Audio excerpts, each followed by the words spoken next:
ಆತ್ಮೀಯ ವೀಕ್ಷಕ ಬಾಂಧವರಿಗೆಲ್ಲ ನಮಸ್ಕಾರ.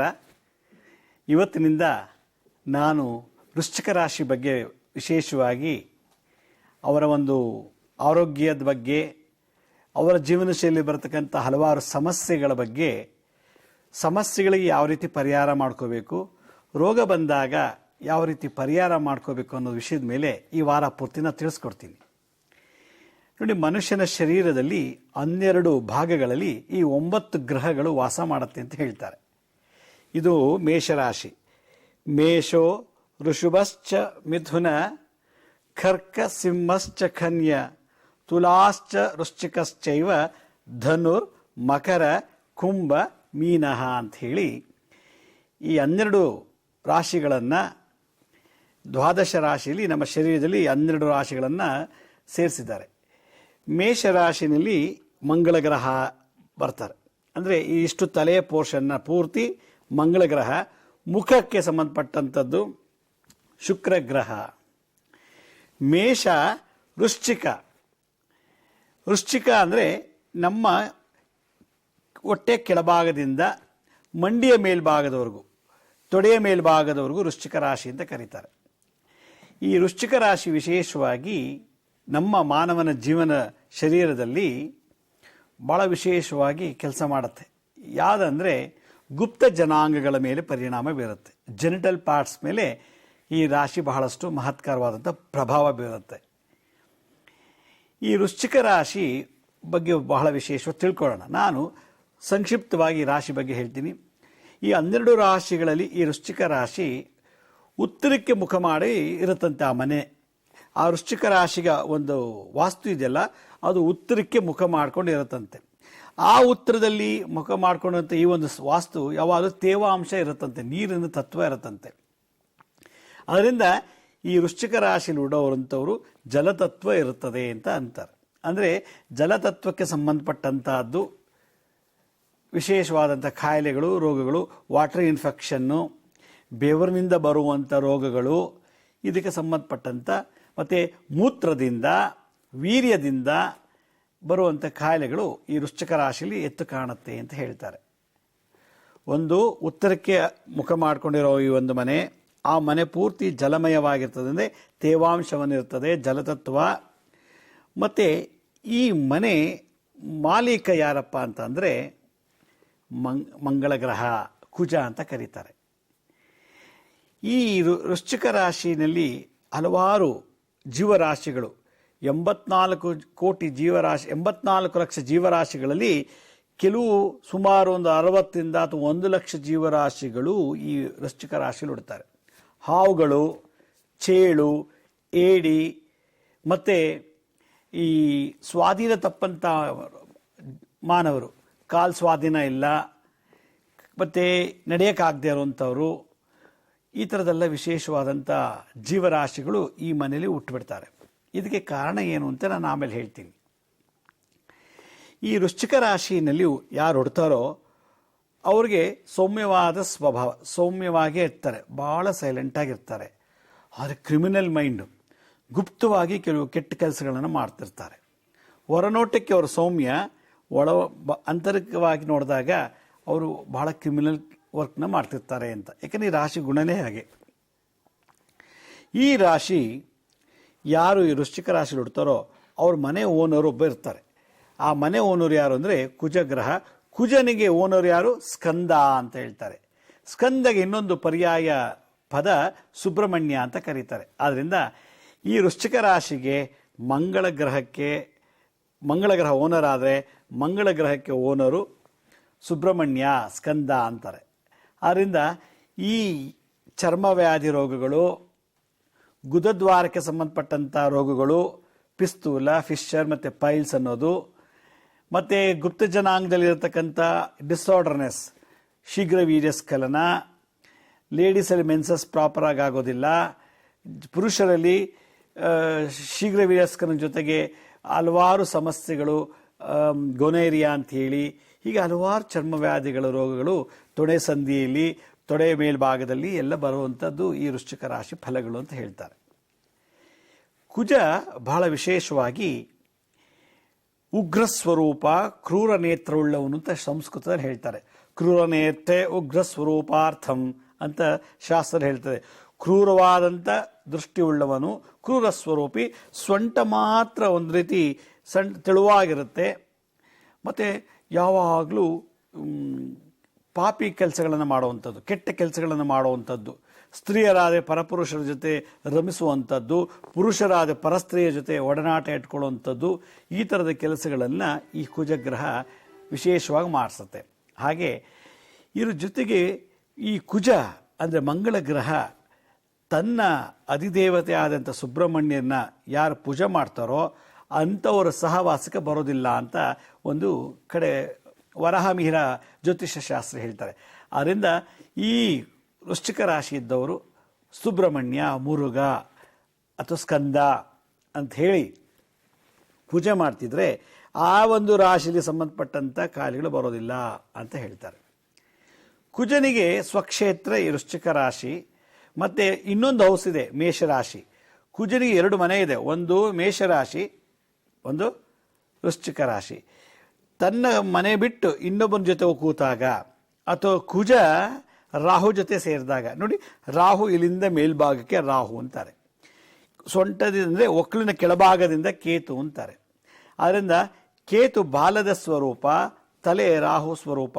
ಆದ್ದರಿಂದ ಕುಜನ ಜೊತೆಗೆ ರಾಹು ಏನಾದ್ರು ಸೇರಿಕೊಂಡಾಗ ತಲೆ ಮತ್ತು ಎದೆಗೆ ಸಂಬಂಧಪಟ್ಟಂಥ ಕಾಯಿಲೆಗಳು ತಂದು ಇಟ್ಬಿಡ್ತಾನೆ.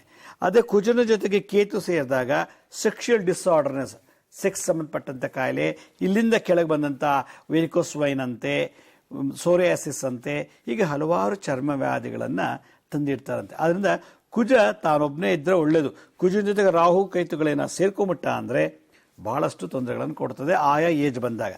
ಕುಜನ ದಶಾಕಾಲ 7 ವರ್ಷ. ಒಬ್ಬೊಬ್ಬರ ಜಾತಕದಲ್ಲಿ ಕುಜನ 7 ವರ್ಷ ತನ್ನ ದರ್ಬಾರ್ ನಡೆಸ್ತಾನೆ. ಗೋಚಾರ ಕಾಲ 45 ದಿವಸ ಮಾತ್ರ. ಅದನ್ನು 45 ದಿವಸಕ್ಕೆ ಕಾಯಿಲೆ ಬಂದರೆ ಅದು ಬಿಟ್ಟ ತಕ್ಷಣ 45 ದಿವಸ ಆದ ತಕ್ಷಣ 44 ದಿನಕ್ಕೆ ಕಾಯಿಲೆ ಗುಣ ಆಗಿಬಿಡುತ್ತೆ. ದಶಾ ಕಾಲ 7 ವರ್ಷ ಆದರೆ ಗೋಚಾರ ಕಾಲ 45 ದಿವಸ ಈ ವೃಶ್ಚಿಕ ರಾಶಿಯಲ್ಲಿ ಕುಜಂದು. ಆದ್ದರಿಂದ ಯಾರು ಈ ವೃಶ್ಚಿಕ ರಾಶಿ ಹುಡ್ತಾರೋ ಕೆಲವರಿಗೆ 7 ವರ್ಷ ರೋಗದಲ್ಲಿ ನಡಬೇಕಾಗತ್ತೆ, 7 ವರ್ಷ ಸಂಕಷ್ಟದಲ್ಲಿ ನಡಬೇಕಾಗತ್ತೆ. ಕೆಲವು ತಾತ್ಕಾಲಿಕವಾಗಿ ಬೇರೆ ರಾಶಿಗಳಿದ್ದಾಗ ಅವರು 45 ದಿವಸ ಒಂದು ರಾಶಿಯಲ್ಲಿ ಉಳಿತಾರೆ ಈ ಕುಜ. ಮತ್ತು ಕುಜ ಕಪ್ಪು ವರ್ಣದಲ್ಲಿರ್ತಾನೆ, ರಕ್ತವರ್ಣದಲ್ಲೂ ಇರ್ತಾನೆ ಅಂತ ಹೇಳ್ತಾರೆ. ಆದ್ದರಿಂದ ಮುಖ್ಯವಾಗಿ ಕುಜ ರಕ್ತ, ಬ್ಲಡ್ ಕಲರ್. ಆದ್ದರಿಂದ ನಮ್ಮ ಶರೀರದಲ್ಲಿ ರೆಡ್ ಬ್ಲಡ್ ಸೆಲ್ಸ್ RBCಯಲ್ಲಿ ಇರುವಂಥದ್ದು ಕುಜ. ಅಂದರೆ ನಮ್ಮ ಶರೀರ ಇರತಕ್ಕಂಥ RBCಯನ್ನು ರಕ್ತ, ಕೆಂಪು ರಕ್ತ ಕಣದಲ್ಲಿ ಕುಜನ ವಾಸ ಸ್ಥಳ. ಅದರ ಕುಜನ ಕಾರಕತ್ವ ಈ ರೆಡ್ ಬ್ಲಡ್ ಸೆಲ್ ಏನಾದ್ರು ಹೆಚ್ಚು ಕಮ್ಮಿ ಆದಾಗ ಅವನು ಇಂತಿಂಥ ಕಾಯಿಲೆಗಳು ಕೊಟ್ಬಿಡ್ತಾನೆ. ಆ ಕಾಯಿಲೆಗಳೇನು ಅನ್ನೋದನ್ನು ನಾನು ನಾಳಿನ ಸಂಚಿಕೆಯಲ್ಲಿ ಹೇಳ್ತೀನಿ. ಕುಜನಿಗೆ ವಿಶೇಷವಾಗಿ ಶುಕ್ರನಿಗೆ ರೇಷ್ಮೆ ವಸ್ತ್ರ ಆದರೆ ಕುಜನಿಗೆ ಸುಟ್ಟು ಬಟ್ಟೆ ಅಂತೆ. ಅವನು ಯಾವಾಗಲೂ ಸುಟ್ಟು ಬಟ್ಟೆಯನ್ನು, ಹರಕಲು ಬಟ್ಟೆನ ಹಾಕೊಂಡಿರ್ತಾನಂತೆ ಕುಜ. ಶುಕ್ರ ಭಾಳ ಭರ್ಜರಿಯಾಗಿ ರೇಷ್ಮೆ ವಸ್ತ್ರ ಧರಿಸಿದ್ರೆ, ವಜ್ರ ವೈಢೂರ್ಯಗಳು ಹಾಕೊಂಡು ಓಡಾಡಿದ್ರೆ, ಕುಜ ಮಂಗಳ ಗ್ರಹ ಹವಳವನ್ನು ಧರಿಸ್ಕೊಳ್ತಾನಂತೆ. ಯಾಕೆಂದರೆ ಅವನು ರಕ್ತವರ್ಣದವನು.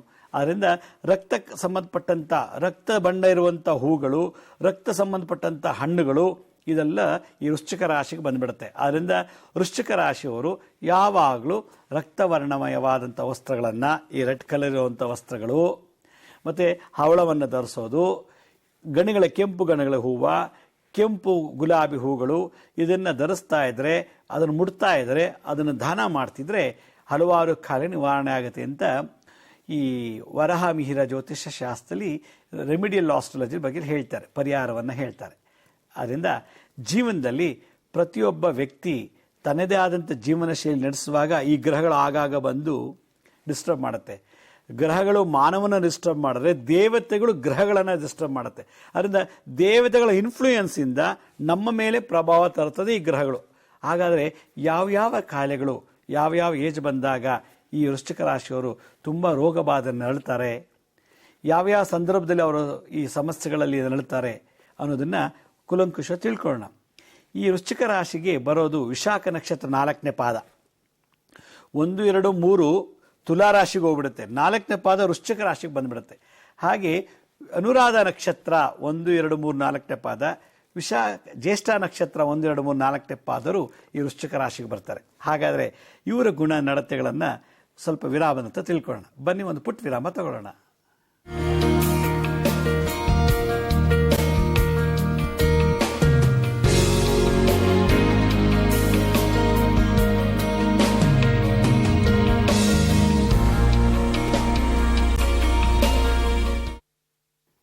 ವಿರಾಮದ ಮತ್ತೆ ಕಾರ್ಯಕ್ರಮಕ್ಕೆ ಸ್ವಾಗತ. ನಾನು ಕುಜನ ಬಗ್ಗೆ ಹೇಳ್ತಾ ಇದ್ದೆ. ವೃಶ್ಚಿಕ ರಾಶಿ ಓನರು, ಆ ಮನೆಗೆ ಓನರ್ ಬಾಸು ಕುಜ. ಕುಜಂಗೆ ಯಾವಾಗಲೂ ಕಹಿ ಅಂದರೆ ಬಹಳ ಇಷ್ಟ.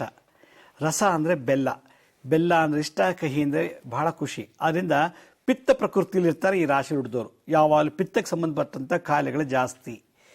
ಮತ್ತು ಸ್ತ್ರೀ ಸ್ವಭಾವ ಜಾಸ್ತಿ. ಸ್ತ್ರೀಯರು ಆಕರ್ಷಣೆ ಮಾಡುವಂಥದ್ದು, ಪುರುಷರಾದ ಸ್ತ್ರೀಯರ ಆಕರ್ಷಣೆ ಮಾಡ್ತಾರೆ, ಸ್ತ್ರೀಯರಾದರೆ ಪುರುಷರನ್ನು ಆಕರ್ಷಣೆ ಮಾಡುವಂಥದ್ದು. ಮತ್ತು ಈ ಕುಜ ಯಾವಾಗಲೂ ದಕ್ಷಿಣ ದಿಕ್ಕಿನಲ್ಲಿ ವಾಸ ಮಾಡ್ತಾರೆ. ಅಂದರೆ ಶುಕ್ರನ ಪಕ್ಕ ದಿಕ್ಕಿನಲ್ಲಿ, ಶುಕ್ರ ಆಗ್ನೇಯ ದಿಕ್ಕಿನಲ್ಲಿ ವಾಸ ಮಾಡಿದ್ರೆ ಕುಜ ದಕ್ಷಿಣ ದಿಕ್ಕಿನಲ್ಲಿ ವಾಸ ಮಾಡಿ ಉತ್ತರದ ತನ್ನ ಮನೆಯನ್ನು ನೋಡ್ತಾ ಇರ್ತಾರೆ. ಆದ್ದರಿಂದ ವೃಶ್ಚಿಕ ರಾಶಿ ಉತ್ತರಕ್ಕೆ ಮುಖವಾಗಿದ್ದು ಕುಜನ ವಾಸಸ್ಥಾನ ದಕ್ಷಿಣದಲ್ಲಿದ್ದಾಗ ಅವನಿಗೆ ಕಹಿ ಅಂದರೆ ಪಿತ್ತ ಪ್ರಕೃತಿ ಆಗುತ್ತೆ. ಯಾವಾಗ ಈ ಕುಜ ತನ್ನದೇ ಆದಂಥ ಒಂದು ಜೀವನ ಶೈಲಿ ಹೇಗೆ ನಡೆಸ್ತಾನೆ ಅಂತಂದರೆ, ಯಾರು ಈ ವೃಶ್ಚಿಕ ರಾಶಿ ಹುಡ್ತಾರೋ ಅವರಿಗೆ ಗಟ್ಟಿಮುಟ್ಟಾದ ಶರೀರ ಮತ್ತು ಚಿಕ್ಕದಾದಂಥ ಶರೀರ, ಕುಬ್ಜವಾಗಿ ಹುಡ್ತಾರೆ ಈ ರಾಶಿ ಹುಡ್ತವರು.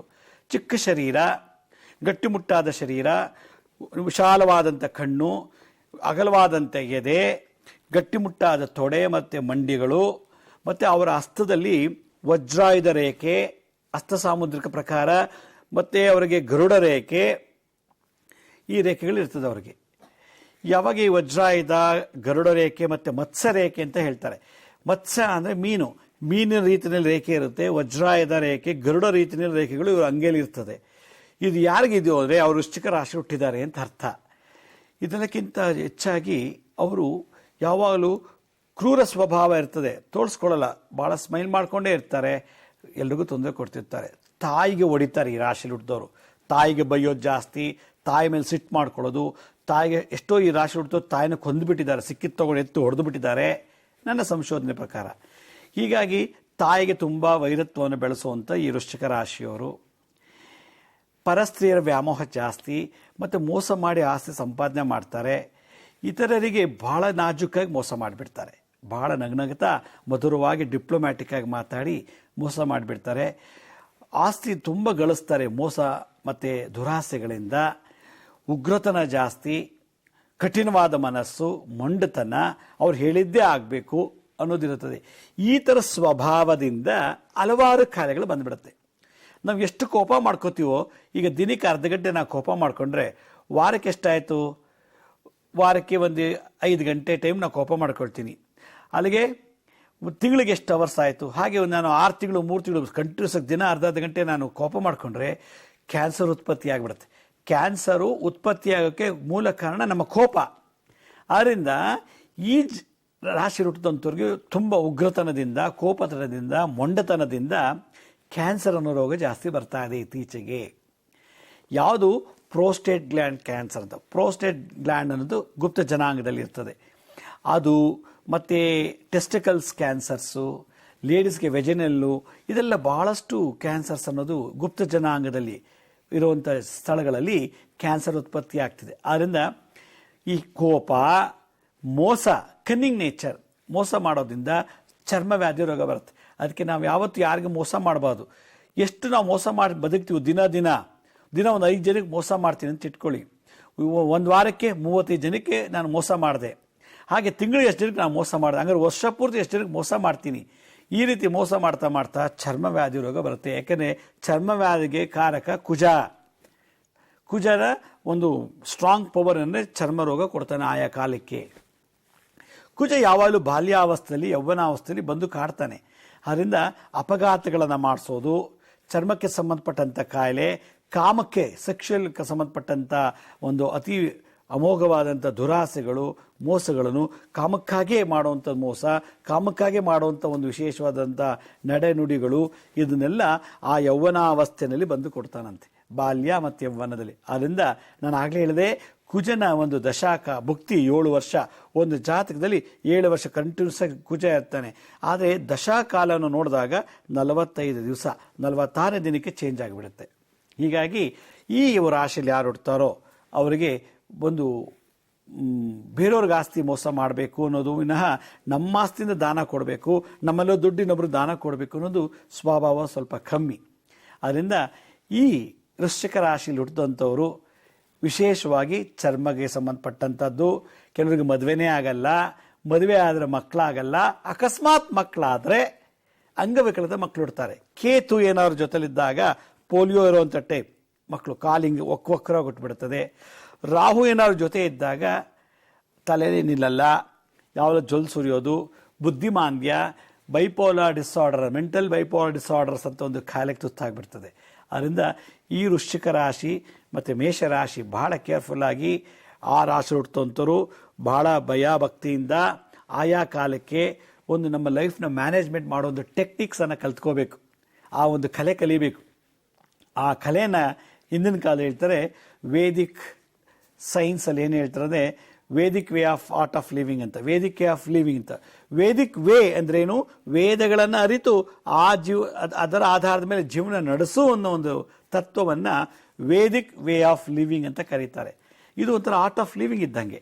ಆದ್ದರಿಂದ ಈ ವೃಶ್ಚಿಕ ರಾಶಿ ಮೇಷರಾಶಿಯವರು, ಕುಜ ಒಬ್ಬನೇ ಆ ಓನರು, ಆದರೆ ಫಲಗಳು, ಆಯಾ ಅನುಭವಗಳು, ಉದ್ಯೋಗಗಳು, ಬಾಧೆಗಳು, ಸುಖಗಳು, ದುಃಖಗಳನ್ನೆಲ್ಲ ಬೇರೆ ಬೇರೆ ರೀತಿ ಕೊಟ್ಬಿಟ್ಟಿರ್ತಾನೆ. ಆದ್ದರಿಂದ ಈ ವೃಶ್ಚಿಕ ರಾಶಿ ಹುಟ್ಟಿದವ್ರಿಗೆ ನಾನು ವಿಶೇಷವಾಗಿ ತಿಳಿಸೋದೇನೆಂದರೆ, ಕುಜನನ್ನು ಸದಾ ಪೂಜಿಸಬೇಕು. ಕುಜ ಅಂದರೆ ಯಾರು? ಮಂಗಳ ಗ್ರಹ. ಮಂಗಳ ಗ್ರಹಕ್ಕೆ ನಾವು ಪೂಜೆ ಮಾಡಲಿಲ್ಲ ಅಂದರೂ ಅವನ ಭಾಷೆ ಯಾರು? ಸುಬ್ರಹ್ಮಣ್ಯನ ಪೂಜೆ ಮಾಡ್ತಾ ಇದ್ರೆ ಗುಪ್ತ ಜನಾಂಗಕ್ಕೆ ಸಂಬಂಧಪಟ್ಟಂಥ ಕಾಯಿಲೆಗಳಾಗಲಿ ಅಥವಾ ಚರ್ಮಕ್ಕೆ ಸಂಬಂಧಪಟ್ಟಂಥ ಕಾಯಿಲೆಗಳು ಇದು ಈ ರಾಶಿಗೆ ಬರುವಂಥದ್ದು. ಬೇರೆ ರಾಶಿಗೆ ಇದು ಬರಲ್ವ? ಬೇರೆ ರಾಶಿಯವ್ರಿಗೂ ಬರುತ್ತೆ. ಆದರೆ ಕುಜ ಯಾವಾಗ ಅವನ ಅಧೀನದಲ್ಲಿರ್ತಾನೋ, ಕುಜ ಬಿಟ್ಟು ಹೋದ್ಮೇಲೆ ಹೊರಟೋಗುತ್ತೆ. ಕುಜ ಇರೋವರೆಗೂ ಅನುಭವಿಸ್ಬೇಕು ಈ ಕಾಯಿಲೆಗಳನ್ನೆಲ್ಲ. ಆದ್ದರಿಂದ ಎಲ್ಲ ರಾಶಿಗೂ ಈ ಕ್ಯಾನ್ಸರ್ಸು, ಏಡ್ಸು, ಇವೆಲ್ಲ ಪೈಲ್ಸು, ಪಿಸ್ತೂಲ, ಫಿಶರ್ ಅಂತ ಬಂದೇ ಬರುತ್ತೆ. ಆದರೆ ಈ ವೃಶ್ಚಿಕ ರಾಶಿಯವ್ರಿಗೆ ಇದು ಕಟ್ಟಿಟ್ಟ ಬುತ್ತಿ. ಆಯಾ ಗೋಚಾರ ಫಲ ದಶಾಭಕ್ತಿ ಬಂದಾಗ ಆ ಕಾಯಿಲೆ ಬಂದಿರುತ್ತೆ, ಆಗ ನರಳ್ತಾ ಇರ್ತಾರೆ. ಆ ಸಂದರ್ಭದಲ್ಲಿ, ನರಳುವಂಥ ಸಂದರ್ಭದಲ್ಲಿ ಮುದ್ರೆಗಳಿಂದ, ಮಂತ್ರಗಳಿಂದ, ಹಲವಾರು ತಂತ್ರಗಳಿಂದ, ದಾನ ಕೊಡುವುದರಿಂದ, ಯಂತ್ರಗಳ ಪೂಜೆ ಮಾಡೋದ್ರಿಂದ, ರತ್ನಗಳನ್ನು ಧರಿಸೋದ್ರಿಂದ, ಪ್ರದಕ್ಷಿಣೆ ಮಾಡೋದ್ರಿಂದ, ವೃಕ್ಷಗಳ ಪ್ರದಕ್ಷಿಣೆ ಮಾಡೋದ್ರಿಂದ, ಹಲವಾರು ತರಕಾರಿಗಳ ಸೇವನೆ ಮಾಡೋದ್ರಿಂದ, ಹಲವಾರು ಫಲಗಳನ್ನು, ಹಣ್ಣುಗಳನ್ನು ತಿನ್ನೋದ್ರಿಂದ, ಹಲವಾರು ರೀತಿ ಗುರು ಸೇವೆ, ಗೋ ಸೇವೆ, ಸಮಾಜ ಸೇವೆ ಮಾಡೋದ್ರ ಮುಖಾಂತರ ಇದನ್ನು ನಿವಾರಣೆ ಮಾಡ್ಕೋಬೇಕು ಅಂಥೇಳಿ ಅವತ್ತಿನ ಕಾಲದಲ್ಲಿ, ವೇದ ವಿಜ್ಞಾನದ ಕಾಲದಲ್ಲಿ ವೈಜ್ಞಾನಿಕವಾಗಿ ಪರಿಹಾರಗಳನ್ನು ಈ ರಾಶಿಯವರಿಗೆ ತಂದಿಟ್ಟರು. ಹೀಗೆ ಈ ಒಂದು ವೃಶ್ಚಿಕ ರಾಶಿ ಹುಟ್ಟಿದಂಥವ್ರು ಗಾಬರಿ ಆಗಬೇಕಾಗಿಲ್ಲ. ನಾನು ಸುಲಭವಾದಂಥ ಬಂಡವಾಳ ರಹಿತ ಇನ್ವೆಸ್ಟ್ಮೆಂಟ್ ಇಲ್ಲದಿರುವಂಥ ಕೆಲವು ಉಪಾಯಗಳನ್ನು ಹೇಳ್ಕೊಡ್ತೀನಿ, ಪರಿಹಾರಗಳು ತಿಳಿಸ್ಕೊಡ್ತೀನಿ. ನೀವು ಆ ಕಾಲಕ್ಕೆ ಆ ರೋಗಗಳು ಬಂದಾಗ ನಿವಾರಣೆ ಮಾಡ್ಕೋಬೋದು. ಬನ್ನಿ ಒಂದು ಸಣ್ಣ ವಿರಾಮ ತಗೊಳ್ಳೋಣ ಈಗ.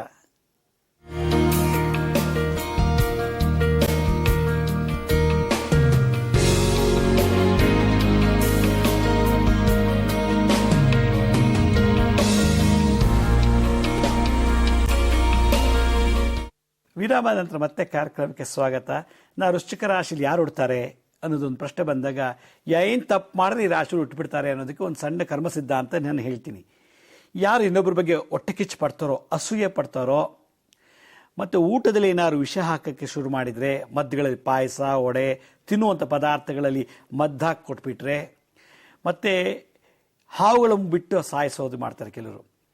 ವಿಷಪೂರಿತವಾದಂಥ ಪ್ರಾಣಿ ಜಂತುಗಳನ್ನು ಬಿಟ್ಟು ಸಾಯಿಸ್ಬಿಡ್ತಾರೆ. ಯಾಕೆಂದರೆ ತಾವೇ ಸಾಯಿಸಿಬಿಟ್ರೆ ವಿಟ್ನೆಸ್ ಸಿಕ್ಕಿಬಿಡುತ್ತೆ, ಕಂಪ್ಲೇಂಟ್ ಆದರೆ ನಾವು ಜೈಲಿಗೆ ಹೋಗ್ಬಿಡ್ತೀವಿ ಅಂತೇಳಿ ಏನು ಮಾಡ್ತಾರೆ ಕೆಲವರು, ವಿಷ ಹಾಕಿ ಸಾಯಿಸೋದು, ನಿಧಾನಕ್ಕೆ ಸ್ಲೋ ಪಾಯ್ಸನ್ ಕೊಟ್ಟು ಮತ್ತು ಹಾವು ಕ್ರಿಮಿಕೀಟಗಳನ್ನು ಬಿಟ್ಟು ಸಾಯಿಸುವಂಥದ್ದು, ಅಥವಾ ಯಾವುದಾದ್ರು ಒಂದು ನಿರ್ಜನವಾದ ಪ್ರದೇಶದಲ್ಲಿ ಅವ್ರನ್ನ ಬಾಯಿ ಮುಚ್ಚಿ ಸಾಯಿಸೋದು, ಅಂದರೆ ಉಸಿರು ಕಟ್ಟಿ ಸಾಯಿಸೋದು. ಇದೆಲ್ಲದಕ್ಕಿಂತ ಹೆಚ್ಚಾಗಿ ತಾಯಿ ಏನಾರು ಕಾಲಲ್ಲಿ ಒದ್ದುಬಿಟ್ಟಿದ್ರೆ, ತಾಯಿಗೆ ಚೆನ್ನಾಗಿ ಕಾಲಲ್ಲಿ ಒದ್ದಿದ್ದು, ಹಸುಗಳಿಗೆ ಏನಾದ್ರು ಕಾಲಲ್ಲಿ ಒದ್ದಿದ್ರೆ ಅಂಥವ್ರು ಈ ರಾಶಿಯಲ್ಲಿ ಹುಟ್ಟುಬಿಡ್ತಾರೆ. ತಾಯಿಗೆ ಯಾರು ಕಾಲಲ್ಲಿ ಓದಿತಾರೋ, ಹಸುಗೆ ಯಾರು ಕಾಲಲ್ಲಿ ಓದಿತಾರೋ, ಹಸುನ ಕಾಲಲ್ಲಿ ಒದ್ದು ಮಾತಾಡಿಸ್ತಾರೋ ಅಂಥವ್ರಿಗೆ ಹುಟ್ಟಿದ ಒಂದು 2-3 ತಿಂಗಳು ಅಥವಾ 2 ವರ್ಷ ಚೆನ್ನಾಗಿರ್ತಾರೆ. ಆಮೇಲೆ ವಿಪರೀತವಾದ ಜ್ವರ ಬಂದುಬಿಡುತ್ತೆ. ಜ್ವರ ಬಂದ ತಕ್ಷಣ ಅವರಿಗೆ ಪೋಲಿಯೋ ಅಟ್ಯಾಕ್ ಆಗಿಬಿಡುತ್ತೆ. ಆವಾಗ ನಡೆಯೋಕ್ಕೆ ಆಗಲ್ಲ, ಕಾಲೇ ಹೊಟ್ಟೋಗ್ಬಿಡುತ್ತೆ. 3 ವರ್ಷ ಯಾವ ಏಜ್ನಲ್ಲಿ ಆ ತಪ್ಪು ಮಾಡಿರ್ತಾರೋ ಆ ಏಜ್ ಬಂದ ತಕ್ಷಣ, ನಾನು ಓದ್ ಜನ್ಮದಲ್ಲಿ 7ನೇ ವರ್ಷಕ್ಕೆ ಚೆನ್ನಾಗಿ ಕಾಲಲ್ಲಿ ಒದ್ದಿದ್ರೆ, ಅಥವಾ 15ನೇ ವಯಸ್ಸಿನಲ್ಲಿ ನಾನೇನಾದ್ರು ತಾಯಿ ಕಾಲಲ್ಲಿ ಒದ್ದಿದ್ರೆ, 15ನೇ ವಯಸ್ಸಲ್ಲಿ ನಾನು ವಿಷ ಹಾಕಿದ್ರೆ, ಅಥವಾ ಈ ಥರ ಏನಾದ್ರು ವಿಷ ಪ್ರಯೋಗಾದಿ ಚೂರ್ಣ ಪ್ರಯೋಗಗಳೇನಾದ್ರು ಮಾಡಿದರೆ, ಈ ಜನ್ಮದಲ್ಲಿ ನಾನು 15ನೇ ವಯಸ್ಸಿಗೆ ಬಂದ ತಕ್ಷಣ ಆ ಕಾಲಿಗೆ ಸ್ವಾಧೀನ ಹೊಟ್ಟೋಗ್ಬಿಡುತ್ತೆ. ಹಿಂಗೆ ತಿರ್ಕೊಂಬಿಡುತ್ತೆ. ಹಸು ಕಾಲು ಥರ, ಮೇಕೆ ಕಾಲು ಥರ, ಕುರಿ ಕಾಲು ಥರ ತಿರ್ಕೊಂಬಿಡುತ್ತೆ. ಯಾರಿಗಾದ್ರೂ ನಾವು ಕಣ್ಣು ಮುಚ್ಚಿ, ಅಂದರೆ ಬಟ್ಟೆ ಮುಚ್ಚಿಬಿಟ್ಟು ಚೆನ್ನಾಗಿ ಹೊಡೆದು ಸಾಯಿಸ್ಬಿಟ್ಟಿದ್ರೆ, ಕಣ್ಣಿಗೆ ಖಾರದ ಪುಡಿ ಹಾಕ್ಬಿಟ್ಟು ನಾವು ಸಾಯಿಸಿದ್ರೆ, ಅಂದರೆ ನಮ್ಮ ಮುಖ ಅವ್ರಿಗೆ ಪರಿಚಯ ಆಗಬಾರ್ದು, ಗೊತ್ತಾಗಬಾರ್ದು ನಾನು ಸಾಯಿಸ್ತಾ ಇದ್ದೀನಿ ಅಂತ. ಆ ರೀತಿ ಗುಪ್ತವಾಗಿ ನಾವೇನಾದ್ರು ಹತ್ಯೆ ಮಾಡಿದರೆ ಅವರಿಗೆ ಮೆಂಟಲ್ ಡಿಸಾರ್ಡರ್ನೆಸ್ ಆಗಿಬಿಡ್ತದೆ. ಪ್ರಾಣಿಗಳಿಗೆ, ಅದರಲ್ಲೂ ವಿಶೇಷವಾಗಿ ಹಾವನ್ನು ಹೊಡೆದಿದ್ರೆ, ಹಾವಿನ ತಲೆ ಭಾಗ ಹೊಡೆದಿದ್ರೆ ಅವರಿಗೆ ತಲೆ ಪೂರ್ತಿ ನಿಲ್ಲೋದಿಲ್ಲ. ನೆಕ್ಸ್ಟ್ ಬರ್ತಲ್ಲಿ ಅವ್ರಿಗೆ ಜೊಲ್ ಸುರಿಯುತ್ತೆ, ಸಿಕ್ಕಾಬಟ್ಟೆ ದಪ್ಪವಾದ ತಲೆ, ದಪ್ಪವಾದಂಥ ಕಣ್ಣು, ಎಷ್ಟೇ ಮಾತಾಡೋದು ಬರೋಲ್ಲ, ಊಟ ಬೇಕು ಅಂತ ಕೇಳೋಕ್ಕಾಗಲ್ಲ, ಕುಡಿಬೇಕು ಅಂತ ಮಾಯಿ ಬರೋಲ್ಲ, ಮಲಗಿದ್ದಲ್ಲೇ ಟಾಯ್ಲೆಟ್ ಮಾಡ್ಕೊಳ್ಳೋದು, ಮಲಗಿದ್ದಲ್ಲೇ ಮೂತ್ರ ವಿಸರ್ಜನೆ ಮಾಡೋದು. ಮತ್ತು ಮಂಗಗಳಿಗೆ, ಕಪಿಗಳಿಗೆ ಹತ್ಯೆ ಮಾಡಿದರೆ, ಮಂಗಗಳಿಗೆ ಹಿಂಸಾಕೃತ್ಯಗಳನ್ನು ಮಾಡಿದರೆ, ದೊಣ್ಣೆಲ್ಲಿ ಹೊಡೆದಿದ್ರೆ ಮಂಗಗಳಿಗೆ, ಅಂದರೆ ಕೋತಿಗಳಿಗೆ, ಮಂಕಿಗಳಿಗೆ, ಮಂಗಗಳಿಗೆ ಬೆಂಕಿ ಹಾಕ್ಸಿದ್ರೆ, ಅಥವಾ ಹುತ್ತ ಇರೋ ಜಾಗದಲ್ಲಿ ಸುಟ್ಟುಬಿಟ್ಟಿದ್ರೆ, ಬೆಂಕಿ ಹಾಕಿ ಸುಟ್ಟುಬಿಟ್ಟಿದ್ರೆ, ಹುತ್ತನ್ನು ಹೊಡೆದು ಬಿಟ್ಟು ಮನೆ ಕಟ್ಟಿಬಿಟ್ಟಿದ್ರೆ, ಹುತ್ತು ಸಮೇತ ವ್ಯವಸಾಯ ಮಾಡಿಬಿಟ್ಟಿದ್ರೆ, ಹುತ್ತುಬಿಟ್ಟಿದ್ರೆ, ಅಥವಾ ನಿದ್ರಾ ಮಾಡ್ತಿರೋ ಹಾವನ್ನು ಬಡಿದು ಎಬ್ಬಿಸ್ಬಿಟ್ಟಿದ್ರೆ, ಸರ್ಪ ನಿದ್ರಾಭಂಗ ದೋಷ ಅಂತ ಕರೀತಾರೆ. ಸರ್ಪಸ್ಥಳ ಉಚ್ಚಾಟನ, ಸರ್ಪಗಳು ತನ್ನದೇ ಆದಂಥ ರೀತಿಯಲ್ಲಿ ವಾಸ ಮಾಡ್ತಿದ್ರೆ ಆ ಜಾಗಕ್ಕೆ ಬರ್ದೋರಂಗೆ ಮಾಡಿಬಿಟ್ಟು ಏನಾದ್ರು ಉಚ್ಚಾಟನೆ ಮಾಡಿದರೆ, ಆ ಥರದವರೆಲ್ಲ ದೂರ ಸಂಚಾರಿ, ಚರ್ಮವ್ಯಾಧಿ ರೋಗಗಳಿಗೆ ಸಂಬಂಧಪಟ್ಟಂಥ ರೋಗಿಷ್ಠರಾಗಿ ಹುಟ್ಟುಬಿಡ್ತಾರೆ ಈ ವೃಶ್ಚಿಕ ರಾಶಿಯಲ್ಲಿ. ಯಾಕೆಂದರೆ ಕುಜ ಈ ಕಾರಕತ್ವ. ಆದ್ದರಿಂದ ಮಂಗಳ ಗ್ರಹದಲ್ಲಿ ವಿಶೇಷತೆ ಏನಪ್ಪ ಅಂದರೆ, ಸರ್ಪದೇವತೆಗಳಿಗೆ ಸಂಬಂಧಪಟ್ಟಂಥ ದೋಷಗಳೇನಾದ್ರು ಈ ಜನ್ಮದಲ್ಲಿ ಮಾಡಿದರೆ, ಅಥವಾ ಓದ್ ಜನ್ಮದಲ್ಲಿ ಮಾಡಿದರೆ ಈ ಜನ್ಮದಲ್ಲಿ ನಾವು ವೃಶ್ಚಿಕ ರಾಶಿ ಹುಡ್ತೀವಿ, ಇಲ್ಲ ಮೇಷರಾಶಿ ಹುಡ್ತೀವಿ, ಇಲ್ಲ ಮುಂದಿನ ಜನ್ಮದಲ್ಲಿ ಈ ಬರ್ತ್ ರಿಸರ್ವ್. ಅದರಿಂದ ಅಂಗಹೀನತೆ, ಚಂಡಾಳತ್ವ, ಬಾಯಿಲ ದುರ್ಗಂಧ ಬರುವಂಥದ್ದು, ಶರೀರದ ದುರ್ಗಂಧ ಬರುವಂಥದ್ದು, ಸೋರಿಯಾಸಿಸ್ಸು, ಗಜಕರ್ಣ, ಸರ್ಪಸುತ್ತು, ಇಸುಬು, ಇವೆಲ್ಲ ಈ ಕುಜನ ಒಂದು ಕಾಯಿಲೆ ಕೊಡುವಂಥ ವಿಶೇಷವಾದಂಥ ಗುಣಗಳು. ಆದ್ದರಿಂದ ಕುಜ ಅಂದರೆ ಮಂಗಳ ಗ್ರಹಕ್ಕೆ ಬರೀ ಇಂಥದ್ದೇ ರಕ್ತನ ಅಶುದ್ಧ ಮಾಡಿಬಿಡ್ತಾನೆ. ಯಾಕೆಂದರೆ ರಕ್ತಕಾರಕ ಮಂಗಳ ಗ್ರಹ. ಯಾವಾಗ ಶುದ್ಧವಾದ ರಕ್ತ ಅಶುದ್ಧ ಆಯಿತು, ಚರ್ಮಕ್ಕೆ ಸಂಬಂಧಪಟ್ಟಂಥ ಕಾಯಿಲೆ ಬಂತು. ಯಾವಾಗ ರಕ್ತದಲ್ಲಿ ಕಲ್ಮಶ ಆಯಿತು, ಗುಪ್ತ ಜನಾಂಗಕ್ಕೆ ಶುದ್ಧ ರಕ್ತ ಯಾವಾಗ ಇರಲಿಲ್ವೋ ಆಗ ಸೆಕ್ಷುವಲ್ ಇಂಬ್ಯಾಲೆನ್ಸ್ ಬರುತ್ತೆ. ಇಂಪೊಟೆನ್ಸಿ ಅಂತೆ, ನಪುಂಸಕತೆ ಅಂತೆ. ಮತ್ತು ಸ್ತ್ರೀಯರಲ್ಲಿ ಅನೇಕವಾದಂಥ ಸುಮಾರು ಈ ಮೆಡಿಕಲ್ ಸೈನ್ಸಲ್ಲಿ ಹೇಳುತ್ತೆ 20 ವೆರೈಟಿ ಈ ಗುಪ್ತ ಜನಾಂಗಕ್ಕೆ ಬಂದಂಥ ಸೆಕ್ಷುವಲ್ ಡಿಸಾರ್ಡರ್ಸ್ ಇದೆಯಂತೆ. ಆದರೆ ಚರಕ ಸಂಹಿತೆ ಮತ್ತು ಸುಶ್ರುತ ಸಂಹಿತೆಯಲ್ಲಿ ಚರಕರು ಏನು ಹೇಳ್ತಾರೋ ಸುಶ್ರುತರು ಅದೇ ಹೇಳಿದ್ದಾರೆ, ಅದಕ್ಕೆ ತಕ್ಕಂಥ ಪರಿಹಾರಗಳನ್ನು ತಿಳಿಸಿದ್ದಾರೆ. ಸುಮಾರು ಒಂದು 48 ವೆರೈಟೀಸ್ ಗುಪ್ತ ಜನಾಂಗಕ್ಕೆ ಸಂಬಂಧಪಟ್ಟಂಥ ಕಾಯಿಲೆಗಳು ಈ ರಾಶಿಲಿ ಬರ್ತದೆ ಅಂತ ಹೇಳ್ತಾರೆ. ಆದರೆ ಇದೇ ರಾಶಿಗೆ ಬರ್ತಾರೆ ಅಂತಲ್ಲ, ಉಳಿದ ರಾಶಿಲೂ ಬರುತ್ತೆ. ಯಾವಾಗ ಮಂಗಳ ಅವ್ರ ರಾಶಿಗೆ ಹೋದಾಗ, ಕುಜ ಯಾವಾಗ ಅವ್ರ ರಾಶಿಗೆ ಹೋದಾಗ, ನಾನು ಸಿಂಹರಾಶಿಯಪ್ಪ, ನಂಗೆ ಸೆಕ್ಷುವಲ್ ಡಿಸಾರ್ಡರ್ಸ್ ಇಲ್ಲ, ನನಗೆ ಇಂಪೊಟೆನ್ಸಿ ಪ್ರಾಬ್ಲಮ್ ಇಲ್ಲ ಅಂದರೆ ಇವಾಗಿಲ್ಲ. ಮಂಗಳ ಅವ್ರ ರಾಶಿ ಪ್ರವೇಶ ಮಾಡಿದಾಗ, ಕೇತು ಜೊತೆಗೆ ಸೇರಿಕೊಂಡಾಗ ಅವರು ಈ ಎಲ್ಲ ಸಮಸ್ಯೆಗಳನ್ನು ಕೊಡ್ತಾರೆ. ಆದ್ದರಿಂದ ದಶಾಭುಕ್ತಿ ಗೋಚಾರ ಫಲಗಳನ್ನು ನಾವು ಆಗಾಗ ತೆಗೆದು ಕನ್ನಡಿ ಥರ ನೋಡ್ಕೊಳ್ತಾ ಇರಬೇಕು. ಯಾವಾಗ ನೋಡ್ಕೊಳ್ತಾ ಇರ್ತೀವೋ, ನಾನು ಈ ಏಜಿಗೆ ಬಂದಾಗ ಈ ಕಾಯಿಲೆ ಬರುತ್ತೆ ಅಂತ ನಾವು ಮುಂಚೆನೇ ಪ್ರಿಕಾಷನರಿ ಮೆಷರ್ಸ್ನ, ಮುಂಜಾಗ್ರತೆ ಕ್ರಮ ತಗೊಂಬಿಟ್ಟು ಅದಕ್ಕೆ ಸಂಬಂಧಪಟ್ಟಂಥ ಮುದ್ರಾ, ಮಂತ್ರ, ಯಂತ್ರ, ತಂತ್ರಗಳನ್ನು, ಹಲವಾರು ಪರಿಹಾರಗಳನ್ನು, ಆಲ್ಟರ್ನೇಟಿವ್ ರೆಮಿಡೀಸ್ನ ನಾವು ಕಾಲಕ್ಕೆ ಮಾಡ್ಕೊಂಡಿದ್ದೇ ಆದರೆ ಯಾವ ಜ್ಯೋತಿಷ್ಯ ಹತ್ರ ಹೋಗೋ ಅವಶ್ಯಕತೆ ಇಲ್ಲ, ಯಾವ ಡಾಕ್ಟರ್ ಹತ್ರ ಹೋಗೋ ಅವಶ್ಯಕತೆ ಇಲ್ಲ. ಈ ಮನೆಗೆ ಬಂದ ಮೇಲೆ ನನಗೆ ಏಡ್ಸ್ ಬಂತು, ಈ ಮನೆಗೆ ಬಂದ ಮೇಲೆ ನನಗೆ ತುಂಬ ಈ ನಪುಂಸಕತೆ ಬಂತು, ಈ ಮನೆಗೆ ಬಂದ ಮೇಲೆ ನಂಗೆ ಮಕ್ಕಳಾಗಲಿಲ್ಲ, ಈ ಮನೆಗೆ ಬಂದ ಮೇಲೆ ನನಗೆ ಈ ಮದುವೆ ಆಗಲಿಲ್ಲ ಅಂತ ಕೊರಗುತ್ತೀವಲ್ಲ, ಅದು ಶುದ್ಧ ತಪ್ಪು. ಆದ್ದರಿಂದ ನಾವು ಸದಾ ನಮ್ಮ ತಪ್ಪನ್ನು ನಾವು ತಿದ್ಕೊಂಡು ಆ ತಪ್ಪಿಗೇನು ಪರಿಹಾರ ಇದೆ ಮಾಡಿಕೊಳ್ಳೋದೇ ಒಂದು ಆರ್ಟ್ ಆಫ್ ಲಿವಿಂಗ್. ಹೀಗೆ ನಾನು ನಾಳಿನ ಸಂಚಿಕೆಯಿಂದ ವೈಜ್ಞಾನಿಕ ದೃಷ್ಟಿಯಲ್ಲಿ ವೃಶ್ಚಿಕ ರಾಶಿಯಲ್ಲಿ ಏನೇನು ರೋಗಗಳು ಬರ್ತದೆ ಮತ್ತು ಮುಂದಿನ ಎಲ್ಲ ಸಂಚಿಕೆಗಳಲ್ಲಿ ಅದಕ್ಕೆ ಸಂಬಂಧಪಟ್ಟಂಥ ಮುದ್ರಾ ಮಂತ್ರ ಎಂಥ ತಂತ್ರಗಳ ಮೂಲಕ ಪರಿಹಾರ ಮಾಡ್ಕೊಳ್ಳೋದು ಹೇಗೆ ಅನ್ನೋದನ್ನು, ಕೆಲವು ಉಪಾಯಗಳನ್ನು, ರಹಸ್ಯಗಳನ್ನು, ಈ ಪ್ರಕೃತಿಲಿಟ್ಟಿರೋ ವಿಶೇಷವಾದ ರಹಸ್ಯಗಳನ್ನು ನಾನು ಒಂದೊಂದಾಗಿ ತಿಳಿಸ್ಕೊಡ್ತೀನಿ. ಅಲ್ಲಿವರೆಗೂ ನನ್ನ ನಮಸ್ಕಾರ. ಸಾಯಿರಾಮ್.